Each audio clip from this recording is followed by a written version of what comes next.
Beautiful Bird is a song that I wrote because of an experience from when we were in Canada a few summers ago. And I was in our living room playing the piano, and I heard something strange behind me, and it was a hummingbird that was flapping on the floor, and somehow had gotten in our house. And so my husband came in with Olivia, who's our oldest daughter. At that point she was 3, and Sigmund knows a bit about birds, and so he cupped it in his hands and he said, it's just cold, we need to just warm it up. And so he held it in his hands, and I've got this photo, it's just incredible. And when he took his top hand off, the bird just sat there in his hand for a few seconds, and we've got this great photo of him and Olivia just looking at that bird, and it's just so amazing because it's so red. And so about a year later, we were driving along in the car, and Olivia says, I wish we still had that bird.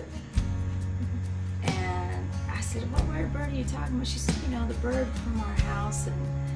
And of course we talked about, you know, that birds. She said, I'd get it a great cage, and it'd be awesome, I'd love it, and I'd take care of it. And I go on to explain that, I mean, do you think that bird would be happy in the cage? Do you think that's where that bird was meant to live?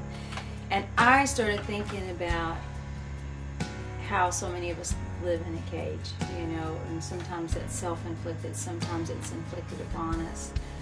And that's what the song is about, is people who are broken, and who, you know, with God's help, you know, we can break out of the cage. We can be all that we were meant to be.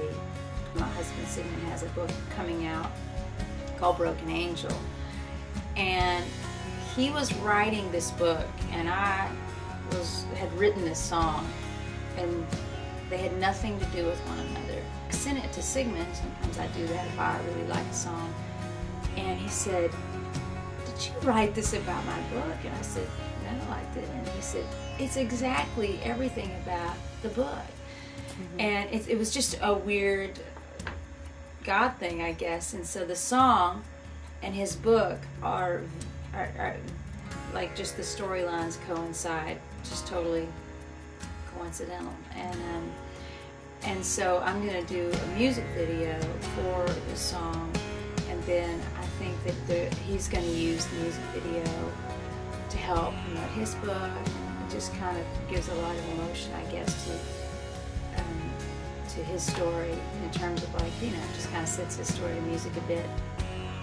And our plan is to use our girls in the music video, of course. Mm-hmm. You know, any opportunity to show people pictures of our children is good. And anyway, so it was kind of a strange